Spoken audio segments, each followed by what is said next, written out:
ಜಾತಿ ಗಣತಿ ಹಲವು ರಾಜ್ಯಗಳಲ್ಲಿ ಕಿಚ್ಚು ಹೆಚ್ಚಿಸಿದೆ. ಬಿಹಾರ, ಕರ್ನಾಟಕ, ತೆಲಂಗಾಣದಲ್ಲಿ ಜಾತಿ ಗಣತಿ ತಲ್ಲಣವನ್ನ ಸೃಷ್ಟಿಸಿದೆ. ಇದರ ಬೆನ್ನಲ್ಲೇ ಕೇಂದ್ರ ಸರ್ಕಾರ ಕೂಡ ಬಿಗ್ ಶಾಕ್ ಕೊಟ್ಟಿದೆ. ಸ್ವಾತಂತ್ರ್ಯ ಬಂದ ನಂತರ ಮೊಟ್ಟ ಮೊದಲ ಬಾರಿಗೆ ಜನಗಣತಿ ಜೊತೆ ಜಾತಿ ಗಣತಿ ನಡೆಸಲು ಕೇಂದ್ರ ಸರ್ಕಾರ ಮಹತ್ವದ ನಿರ್ಧಾರ ಮಾಡಿದೆ.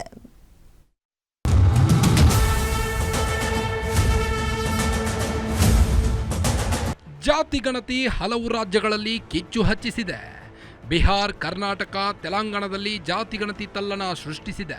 ಇದರ ಬೆನ್ನಲ್ಲೇ ಕೇಂದ್ರ ಸರ್ಕಾರ ಕೂಡ ಬಿಗ್ ಶಾಕ್ ಕೊಟ್ಟಿದೆ. ಸ್ವಾತಂತ್ರ್ಯ ಬಂದ ನಂತರ ಮೊಟ್ಟ ಮೊದಲ ಬಾರಿಗೆ ಜನಗಣತಿ ಜೊತೆ ಜಾತಿ ಗಣತಿ ನಡೆಸಲು ಕೇಂದ್ರ ಸರ್ಕಾರ ಮಹತ್ವದ ನಿರ್ಧಾರ ಮಾಡಿದೆ. ಒಂದೆಡೆ ಯುದ್ಧ, ಮತ್ತೊಂದೆಡೆ ಜಾತಿ ಗಣತಿ ಘೋಷಣೆ. ಮೋದಿ ನೇತೃತ್ವದ ಕೇಂದ್ರ ಸರ್ಕಾರದಿಂದ ಮಹತ್ವದ ನಿರ್ಧಾರ.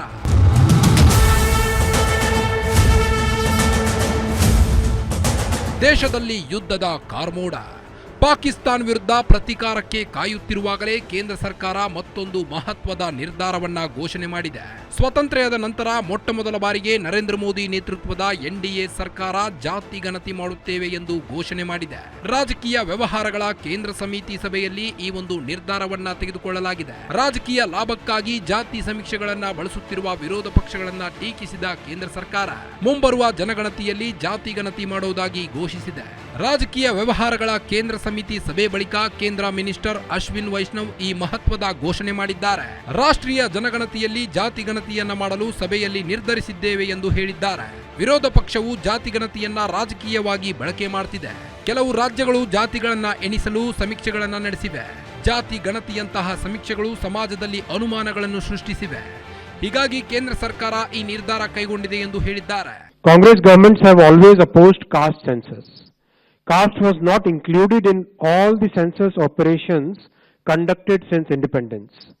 In 2010, then Prime Minister late Dr. Manmohan Singh ji had assured the Lok Sabha that the matter of caste census should be considered in the cabinet. A group of ministers was formed to consider this subject. Most of the political parties had recommended caste census. Despite this, Congress government decided to conduct only a survey of caste instead of a caste census. That survey is known as SECC. ಹಾಗಾದ್ರೆ ಜಾತಿ ಗಣತಿ ಯಾವಾಗ ಆಯಿತು? ಕೇಂದ್ರ ಸರ್ಕಾರ ದಿಢೀರ್ ಈ ನಿರ್ಧಾರ ಯಾಕೆ ಮಾಡಿದೆ ಎಂದು ನೋಡೋದಾದ್ರೆ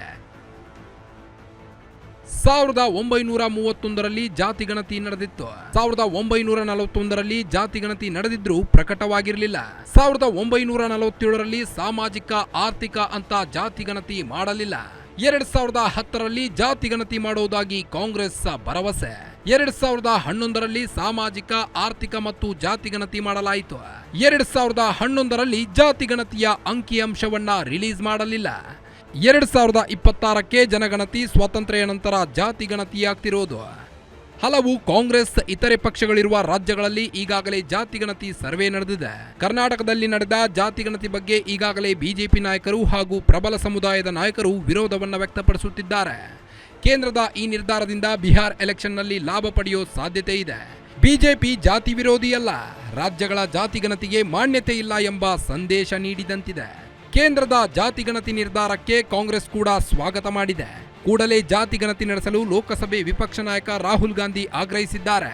ಜಾತಿ ಗಣತಿಗೆ ಕಾಲ ಮಿತಿ ನಿಗದಿ ಮಾಡುವಂತೆ ರಾಹುಲ್ ಒತ್ತಾಯಿಸಿದ್ದಾರೆ. ಎಷ್ಟು ದಿನಗಳಲ್ಲಿ ಜಾತಿ ಗಣತಿ ಪೂರ್ಣ ಮಾಡ್ತೀರಿ? ಕಾಲಮಿತಿಯಲ್ಲೇ ಜಾತಿ ಗಣತಿ ಮಾಡಿ.